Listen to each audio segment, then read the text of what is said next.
I'm sort of standing in really for Tim Mackay. I work with him in this program, but he was unable to be here. So basically, anything you like, you can probably credit Tim, and anything you don't, you can probably blame me. I sort of want to start by just positioning us historically. If you go back to the time of the military enlightenment in the post-Napoleonic period, there's a lot of soul searching in amidst the wars and the social and political upheaval of the time, and the thinkers who really founded the modern military and defence traditions as professionals, as professional notions, they really made three choices that flow all the way through to where we are now. The first choice they made was a choice in favour of rationality. The second choice was a choice in favour of looking to the burgeoning sciences for explanation of rationality. And the third choice was a choice in favour of a view of science that was oriented around certainty, around making the right decision, around knowledge as being things established as true. Even at the time, though, another guy, one particular dissenter named Clausewitz, you may have heard of him, disagreed with this third choice. And the tension that resulted in that, so basically his position was decision-making is oriented around making decisions that aren't too atrociously wrong. It was about knowledge as being provisional, and it was squarely oriented around uncertainty. Now, that tension has flowed through ever since. And this organisation that I'm a part of, JOAD, actually reflects those decisions very directly. And I'll show you here how that sort of comes about. That's the organisational structure of JOAD. And I see that Tim actually put in my little box there over on the side as well. What flows through all of that is it's about decision making. It's about informing decisions. I mean, the methods used really vary. There's all fields you can kind of imagine in here. Social scientists, psychologists, pure mathematicians, applied mathematicians, computer scientists, etc. But really all of their work is oriented around methods to inform capability development decisions. So that sort of brings me to the point, or the centre of what I want to talk about, which is that the defence establishment since those times has faced a compelling risk. It takes a long time to institute a big organisational change in such large, complex systems and scenarios that defence has to deal with. A lot can happen in a decade, and that's how long it can take to implement a substantial change. And the perpetual fear is that by the time you implement that change, the world will have changed so much that your changes you've implemented become nugatory or even just liabilities. Now, the way in which defence addresses this problem, this is the force design problem, is kind of reflects again that same underlying tension. And that tension, we think, is really coming to a head in modern times, where the positivist sort of approach to this problem of trying to make the right decision, the limitations of that are sort of becoming very manifest, and so too are the limitations of what we can do using the traditional OA type methods that we've built up for a long time and refined and developed. So what we're looking for, and this is the centre of what I want to talk about, is we really want to change how we do this. So instead of, or in addition to just being able to handle situations, pockets of relative certainty, pockets where stochastic kind of risk measures matter, into being able to handle decision-making where you have fundamental uncertainty as the fundamental feature of those decisions. Things change, things happen, and you can't possibly predict them. That requires a change in problem focus, so it's not just a refinement of our usual package of solutions. It's quite a change in the kinds of problems we're choosing in the first place. And I think the best way of probably summarising what that looks like is that this program built out of this division for the future of this division is less about informing decisions than it is about informing decision-making, and particularly about informing decision-making in the context of dealing with fundamental uncertainty. So I've heard a lot of people talking about, little self-referential loops to use. I'm a pure mathematician, so I'm going to cast it back in those terms. But little self-referential loops, not all of which, but some of which actually generate our fundamental uncertainty. And the kinds of paradoxes that you see in the philosophical literature about the fact that I can't predict the future, this turns up in economics all the time, if I make a prediction about the future of the market, the market will actually change in response to me just making that prediction. There's the cause, the base root cause of uncertainty.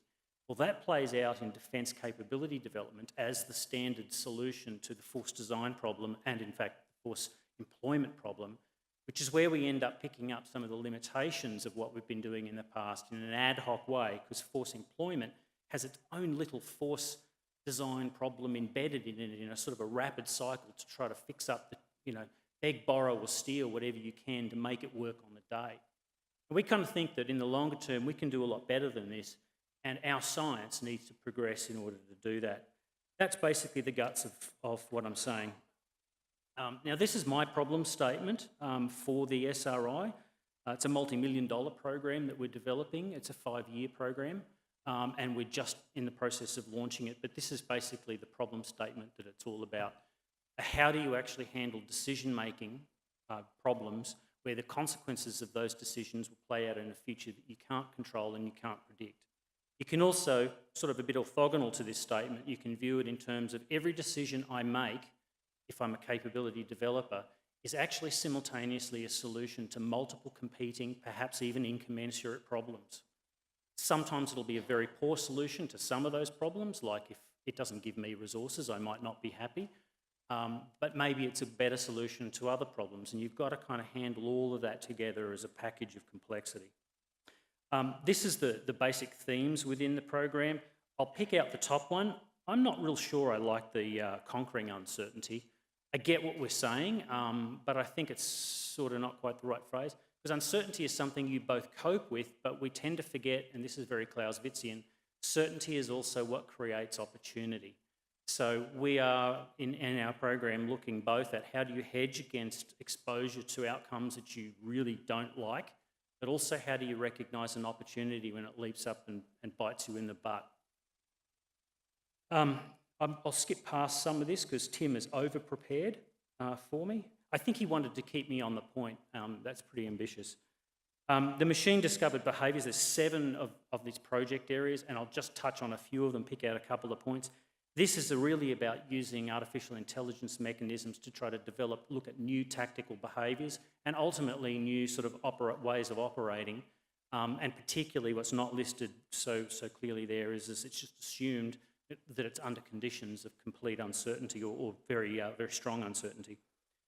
This one, which is about the simulation, the feature that the simulation one really brings out is that it's looking at pulling together multiple kind of simulation platforms for particular problems, not in a kind of grand unified, this is a simulation solution to everything sense, but rather in a focused way to particular problem areas.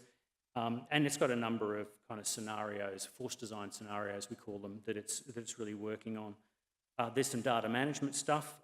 Basically it's about you need quality data if you're going to make quality decisions. If you're not going to get the decision too wrong, having some pretty good data kind of helps. This one is quite interesting too. It's actually about those effects of those multiple kind of problems. The decision making plays in multiple little problem spaces all together, and that's kind of the social dynamic factor, and that's really what this one's looking at.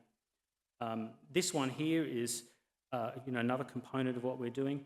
You can sort of see it for yourself really, but it's really about how do we actually understand what force effectiveness means. Now, what's not really listed here so well is that this is basically understood to be how do I manage my exposure to unacceptable outcomes, particularly cascading failure, and on the other hand, can I actually identify opportunity, which basically is red force potential for cascading failure. This one is actually the one where there's a lot of mathematics, so it's actually to do with the sort of mathematical structure, the nature of uncertainty, self-reference and non-linearity, and looking at how that plays out. And then what it's aiming to do is set that into force design kind of scenarios so that you can actually see these effects in large system decision-making to inform them. This last one is probably one of the ones that's less developed. It's not actually ready to start, it's in development. But it's, again, really dealing with complex socio-technical systems and trying to understand and identify the different kinds of paradoxes that play in these complex social environments, which is actually what defence capability development decision making ultimately is all about. I won't touch on that. This is the launch. We're actually launching now, this whole program. It's going to continue for about 5 years. Initial stages, it's funded for a number of those projects, but there's a couple of the projects that are still in formation stage, and they'll actually fully launch sort of towards the end of the financial year. So essentially what this really amounts to, this little talk, is just an advertisement for a fairly large program that DST is setting up and expecting to grow over time. The host division is JOED. However, other divisions also play in that world as well. In fact, I expect that the participation from other divisions and other areas and academic partners is going to increase and grow over time. I think Tim would want me to point out that we're looking at quite explicitly at academic partnerships and developing academic partnerships that actually help us to develop national capability in this area, not just little bits of sort of capability or small problems solved for a particular purpose. We're actually trying to develop a really national capability, and that's where the industry partners come into play, or the academic partners come into play and industry partners later. That's probably about it.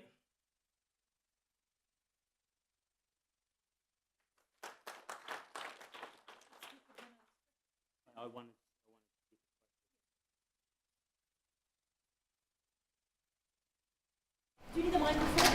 Hi, Darryn. Thanks for your presentation. I'm interested if the project runs for 5 years on just, I guess, your measures of success or measures of the effectiveness of the program, given that most military projects in my experience from inception to actually delivery to the warfighter take about 15 years. Yes, because this is actually not delivering, this program does not deliver to the services. It delivers actually really to us.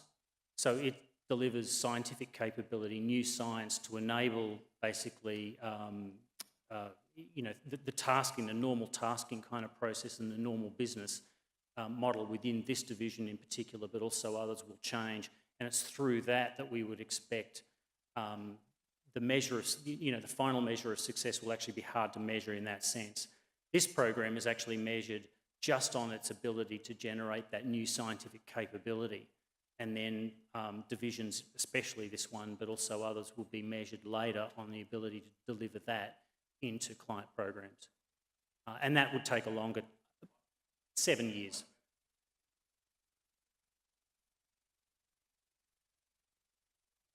Absolutely.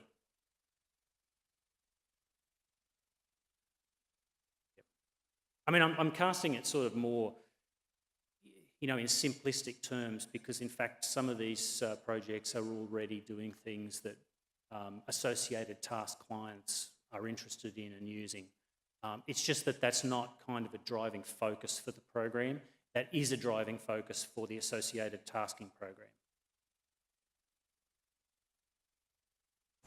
So you mentioned academic partnerships now, industry partnerships perhaps later. Could you just expand on that a little bit, or what the plan is to engage industry in this body of work? Industry tends to be very sort of focused later in capability development life cycles, and that's why, as far as, I mean, some are a little bit more so. I mean, I was talking with, I won't name who they were, but some pretty major industry players in the defence acquisition kind of world about some of this, because they're certainly interested in some of this. The main focus is really going to be on developing that scientific basis first. And that's why I'm not saying that there won't be any industry partners early. I'm just saying that I would expect that there would be less, and that the academic focus or the academic engagement will be stronger earlier, because that's where the really new science is going to be developed in partnership with them. So we're actually looking to develop not just sort of small, a host of research agreement type contracts with universities. We're trying to put that under strategic partnerships with universities so that we've got a sort of a long-term scientific capability development focus, not go off and solve this little problem for us and come back and give us the number, which is 42. I mean, I'm not saying that's not useful. That's what tasks do. whereas client task work does, whereas this program is about building that capability. There will be some industry involvement early, but I think that it will be relatively less because of their more concrete focus, which comes into play a little later. That's all. How do you get that balance between task work and actually building the capability itself? Because the inflated self-thing just work. Yeah, absolutely. I guess 3 words: FTE allocation, dollar allocation, which is quite substantial, and I think the plan is it's like several $1 million over that course of that years. It could be in the tens of millions. So it's quite a substantial amount of money, which provides, you know, quite strong incentives. And thirdly, because the senior sirs say so.